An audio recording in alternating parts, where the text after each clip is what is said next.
আসসালামু আলাইকুম ভিউয়ার্স, আবারও চলে আসলাম আপনাদের মাঝে আরও একটি নতুন ভিডিও নিয়ে। আজকে দেখাবো আপনাদের ইজি বাইক কিংবা মিশুক গাড়ির মোটর ওয়াশ করলে মোটরের ভিতরে মোবিল কিংবা গ্রিস, পানি এগুলা গিয়ে মোটর শর্ট হয়ে যায়। শর্ট হয়ে যাওয়ার পরে গাড়ি চলে না, গাড়ি ঝাঁকাঝাঁকি করে।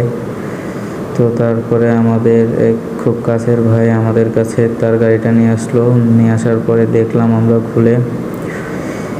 ব্যাকপাটা খুলে দেখার পরে দেখলাম মোটরের ভিতরে অনেক গ্রিস এবং মোবিল ডিফেন্সের ভিতর থেকে গিয়েছে।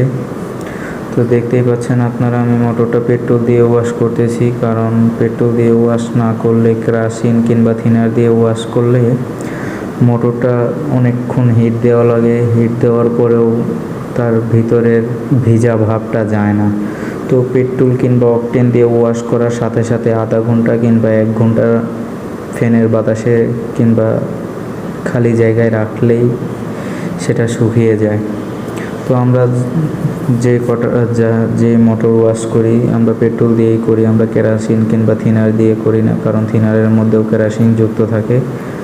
তো দেখেন আমরা কীভাবে ওয়াশ করতেছি। ভালোভাবে ধুয়ে কিংবা ধুয়ে ন্যাকড়া দিয়ে ভালো করে ধুয়ে নেবেন, যেহেতু অনেক গ্রিস ভিতরে গিয়ে শক্ত হয়ে রয়েছে। ব্রাশ দিয়ে ভালো করে, দাঁত মাজার ব্রাশ দিয়ে এটা ভালো করে করে ধুয়ে নিয়ে পরে পেট্রোল দিয়ে ধুয়ে ভালোভাবে ধুয়ে নিচ্ছি। দেখেন ডলে ডলে উপরেও বডিটাও ধুয়ে নেবেন, কারণ উপরে যদি ময়লা থাকে ধোয়ার সময় ভিতরে ময়লা যাবেই। তার জন্য উপরটাকে ভালোভাবে ধুয়ে নিয়ে তারপরে ভিতরটা ধরলে ভিতরে ময়লা বেশি থাকে না। তো দেখেন ধোয়ার পরে এটা হাওয়া দিতে হবে। আগে ধোয়ার কাম শেষ করি, তারপরে হাওয়া দিব। হাওয়া দিয়ে দেখব, পুরো ভালোভাবে হাওয়া দিয়ে নেব। তো দেখেন আমাদের মোটরটা ধোয়া প্রায় শেষ।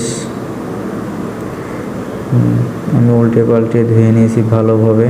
দেখেন আমাদের মোটরের ভিতরে আর কোনো ময়লা নেই,